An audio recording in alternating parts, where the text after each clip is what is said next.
नमस्कार सभी को, मैं एक ही गुरु आप सभी का एक बार फिर से स्वागत करता हूं। दोस्तों, हम पढ़ रहे थे राज्य के नीति निदेशक तत्व और आर्टिकल 43 तक हम पढ़ चुके थे। आज से हमको आर्टिकल 41 से 51 तक देखना था। तो इसी के परिप्रेक्ष्य में हम देखते हैं आर्टिकल 44। कौन सा?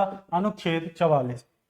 ठीक है, अनुच्छेद 44 आप देखिए कि 4 और 4 दोनों समान है। दोनों क्या है? समान है। तो आर्टिकल 44 जो है वो बात करता है समान नागरिक संहिता की। किसकी बात करता है? समान नागरिक संहिता की। याद कैसे करेंगे आप? दोनों 4 समान है, इसलिए हम समान नागरिक हैं। ठीक है, समान नागरिक हैं।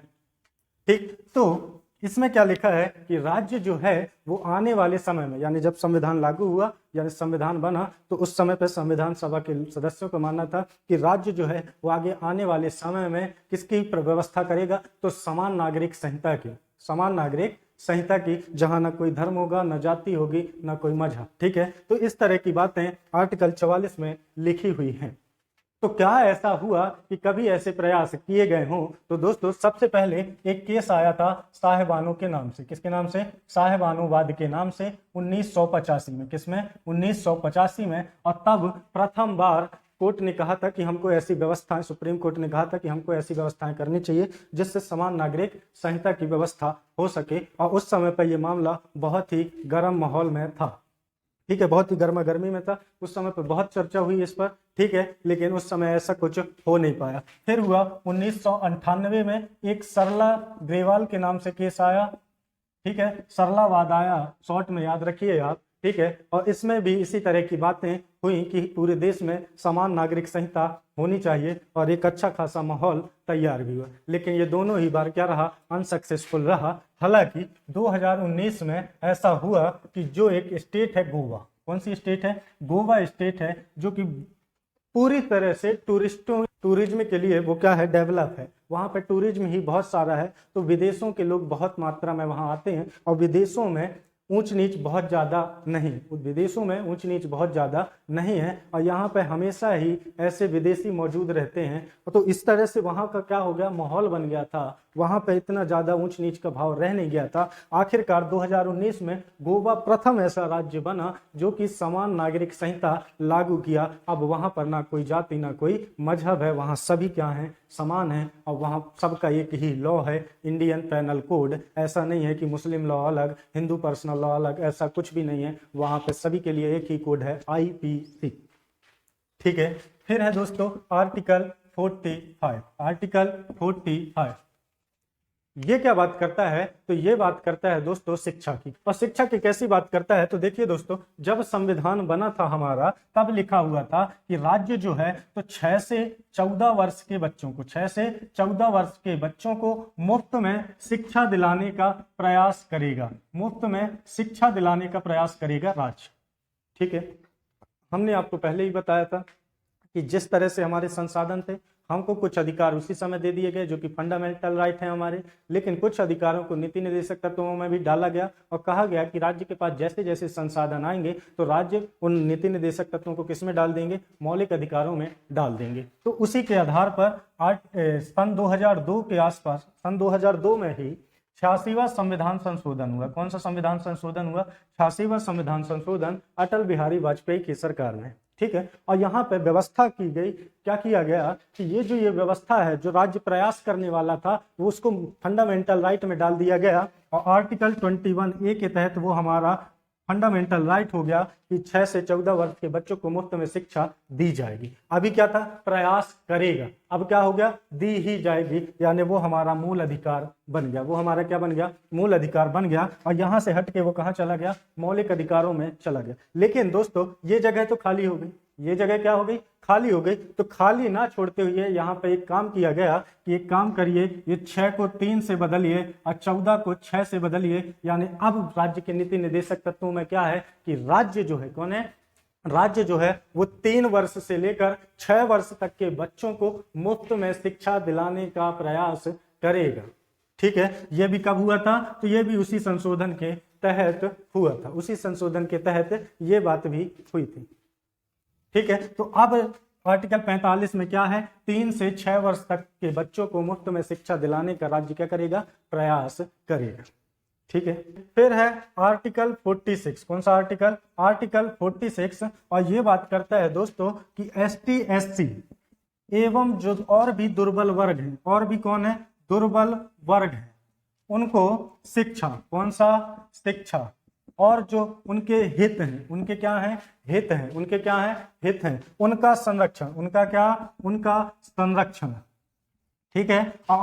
और उनको क्या? सामाजिक न्याय उपलब्ध कराने का प्रयास करेगा कौन? राज्य। सामाजिक न्याय उपलब्ध कराने का प्रयास करेगा राज्य।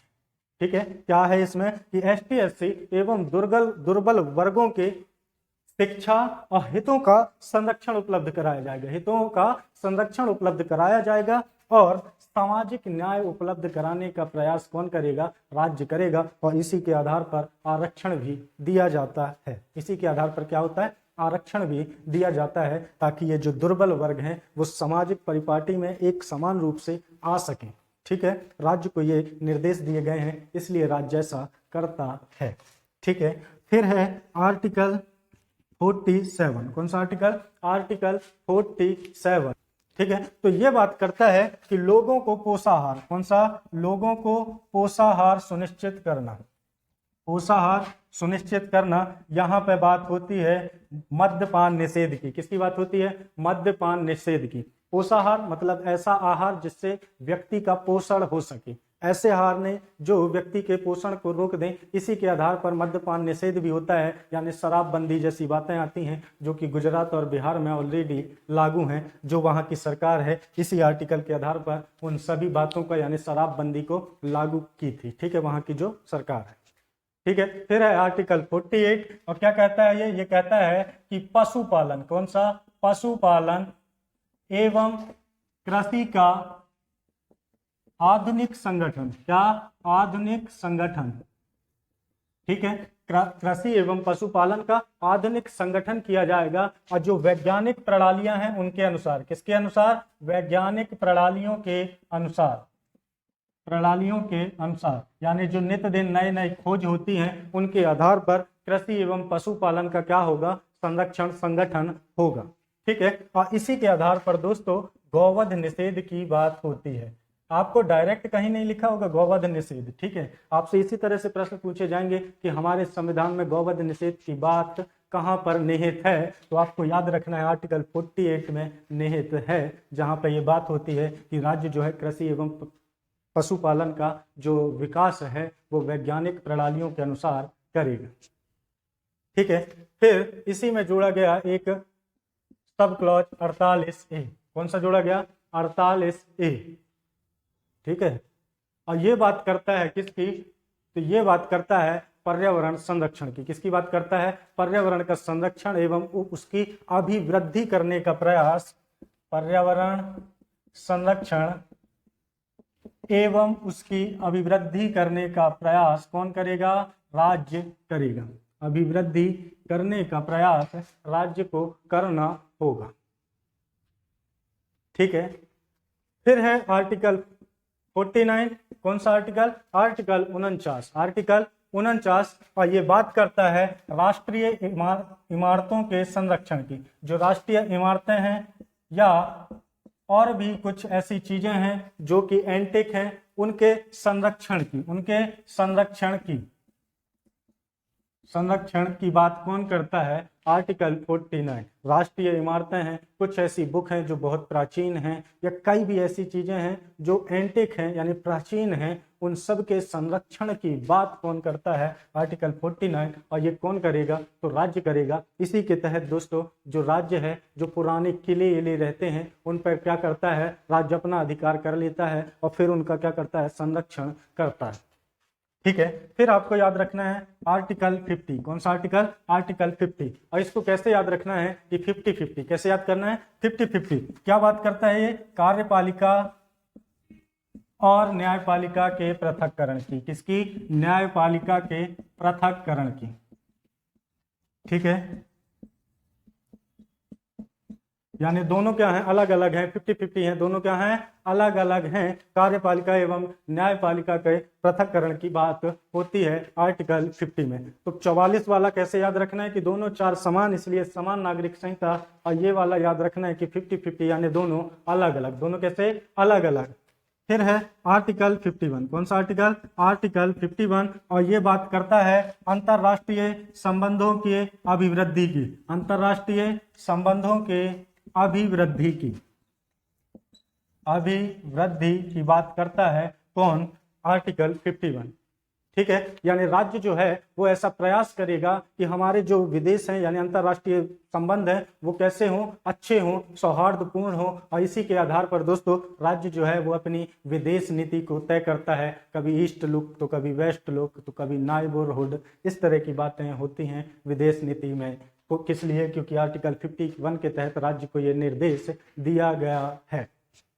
ठीक है, अब दोस्तों बात यह है कि हमारे संविधान में ऐसा नहीं कि जो राज्य के नीति निर्देशक तत्व हैं वो 36 से 51 तक ही वर्णित हो, ऐसा बिल्कुल नहीं है। हाँ, मेन आर्टिकल यही है, लेकिन कई भी और भी ऐसे आर्टिकल हैं जिनमें राज्य को निर्देश दिए गए हैं, और हम कह सकते हैं कि वो भी राज्य के नीति निर्देशक तत्वों के जैसे ही हैं। तो हम देखते हैं कि ऐसे कौन कौन से और आर्टिकल हैं जिसमें राज्य को निर्देश दिया गया है। ठीक है, तो एक है आर्टिकल 335, कौन सा है, आर्टिकल 335, और ये कहता है कि जो राज्य एवं केंद्र के अधीन सेवाएं हैं, कौन कौन सी, राज्य एवं केंद्र के अधीन यानी सेंट्रल गवर्नमेंट और स्टेट गवर्नमेंट की जो अधीन सेवाएं हैं उनमें ST/SC वर्ग के जो दावे हैं उनका दक्षता के अनुसार निवारण करना। किसके अनुसार, प्रशासनिक दक्षता के अनुसार। यानी ऐसा ना हो कि प्रशासनिक दक्षता जो है वो गड़बड़ा जाए, तो राज्य को ऐसे निर्देश दिए गए हैं कि वो जब भी उन सेवाओं में, कौन कौन सी सेवाओं में, केंद्र एवं राज्य के अधीन जो सेवाएं हैं, जब भी ST/SC की कोई दावे की नियुक्ति करती है तो वो क्या करेगी, प्रशासनिक दक्षता को बनाए रखने का प्रयास करेगा। कौन करेगा, राज्य करेगा। ठीक है दोस्तों, फिर है एक है आर्टिकल 350 का, आर्टिकल 350 का ठीक है, आर्टिकल 350 का क्या कहता है दोस्तों, हमने पहले आपको अल्पसंख्यकों के जब अधिकार पढ़ाए थे तब आपको बताया गया था कि हमारे देश में दो प्रकार के अल्पसंख्यक हैं, एक तो धार्मिक, एक तो भाषाई, एक तो धार्मिक, एक तो भाषाई। तो आर्टिकल 350 का राज्य को यह निर्देश देता है कि राज्य जो भाषाई अल्पसंख्यक हैं, कौन से अल्पसंख्यक हैं, भाषाई अल्पसंख्यक हैं, ठीक है, तो जब बच्चों को प्राथमिक शिक्षा उपलब्ध कराई जाएगी, भाषाई अल्पसंख्यकों से संबंधित बच्चों को जब क्या प्राथमिक शिक्षा उपलब्ध कराई जाएगी तो वो उनकी मातृभाषा में उपलब्ध होगी। किसमें उपलब्ध होगी, मातृभाषा में उपलब्ध कराई जाएगी। ये राज्य को क्या दिया गया है, निर्देश दिया गया है। फिर एक है आर्टिकल 351, आर्टिकल 351, और ये भी निर्देश देता है राज्य को, ये क्या कहता है कि जो भी राज्य है वो हिंदी को बढ़ावा देने का प्रयास करेगा, हिंदी को बढ़ावा देने का प्रयास करेगा। तो इस तरह से दोस्तों ये तीनों आर्टिकल भी क्या है, राज्य को दिए गए निर्देश हैं, संविधान के द्वारा राज्य को दिए गए निर्देश हैं। इसलिए हम एक तरह से इनडायरेक्टली कह सकते हैं कि ये भी क्या है, राज्य के नीति निर्देशक तत्व हैं। ये भी क्या है, राज्य के नीति निर्देशक तत्व हैं। ठीक है दोस्तों, अब देखते हैं कि राज्य के नीति निर्देशक तत्वों से संबंधित कुछ कथनों को और उनकी किस तरह से आलोचना की जाती है, उन बातों को। तो सबसे पहले कथन देखते हैं, और कथन में सबसे पहले हम जिन्होंने संविधान को रूपरेखा निर्मित की यानी जिन्होंने संविधान को बनाया उन्हीं व्यक्ति का कथन देखते हैं। और डॉक्टर भीमराव अंबेडकर का ये कथन था, क्या कथन था कि राज्य के नीति निर्देशक तत्वों का जो महत्व है वो बहुत है। कैसा है, बहुत ज्यादा ही है, क्योंकि ये आर्थिक लोकतंत्र की स्थापना का उद्देश्य प्रकट करते हैं। कैसी स्थापना का, आर्थिक लोकतंत्र की स्थापना का उद्देश्य प्रकट करते हैं। ठीक है, ये किसका कथन है, भीमराव अंबेडकर का। फिर एक व्यक्ति थे ग्रेनवेल ऑस्टिन, कौन से व्यक्ति थे, ग्रेनवेल ऑस्टिन।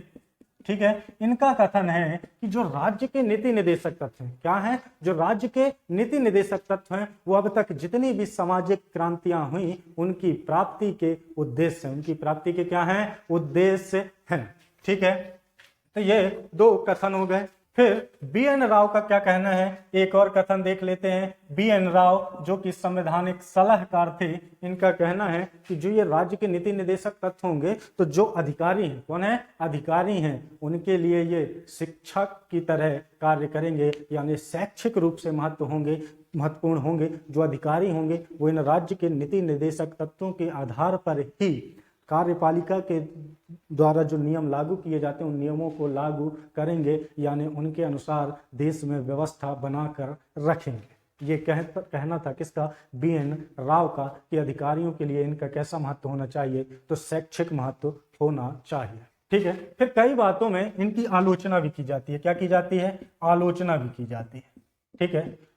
आलोचना कैसे, कि सबसे पहले तो दोस्तों ये है कि ये राज्य इसके लिए कोई बाध्य नहीं है। राज्य को दिए गए ये निर्देश है, क्या है, निर्देश है। राज्य इन नियमों को माने, इसके लिए राज्य बाध्य नहीं है। यानी ये कैसे हैं, राज्य चाहे तो दे और राज्य चाहे तो ना दे। तो केटी साहे एक व्यक्ति थे, कौन थे, केटी साहे एक व्यक्ति थे, जिनका कहना था कि ये बैंकों की सुविधा अनुसार दे, एक ऐसा चेक है, ये एक ऐसा चेक है जो बैंक की सुविधा अनुसार दे है। बैंक चाहे तो दे और बैंक चाहे तो ना दे। ठीक है। दूसरी आलोचना कैसे होती है, दूसरी आलोचना ये होती है कि मैं पिछली वीडियो में भी बताया और अभी भी बताया था कि इनके हनन होने पर आप न्यायालय नहीं जा सकते हैं, यानी आपको इनकी कोई भी गारंटी नहीं है। आपको दिए जाएं तो अच्छी बात है, और ना दिए जाएं तब भी आप कुछ नहीं कर सकते हैं, यानी आप न्यायालय नहीं जा सकते हैं। इस तरह से इसकी क्या है, आलोचना होती है। ठीक है। और फिर क्या है, फिर एक चीज है कि जो आपको आर्टिकल 50 बताया गया, न्यायपालिका एवं कार्यपालिका से पृथककरण का सिद्धांत, तो जब भी ऐसे प्रयास होते हैं ना, तो न्यायपालिका और कार्यपालिका का क्या होता है, संघर्ष होता है। क्या होता है, संघर्ष होता है, जो कि एक बार बहुत बड़ा रूप ले लिया था जब इंदिरा गांधी प्रधानमंत्री थी। ठीक है। न्यायपालिका अपना प्रभुत्व दिखा रही थी और संसद यानी कार्यपालिका अपना प्रभुत्व दिखा रही थी, और इस बीच में देश क्या हो रहा था, पिस रहा था। अब यहाँ पे इमरजेंसी भी लगा दी गई थी। ठीक है। इमरजेंसी भी अनावश्यक रूप से लगाई गई थी इसी के कारण। ठीक है। फिर कई ऐसे प्रावधान है नीति निर्देशक तत्वों में जो आज भी लागू नहीं किए गए हैं, जैसा कि आप देखेंगे समान नागरिक संहिता। एक ही स्टेट है अभी तक, गोवा।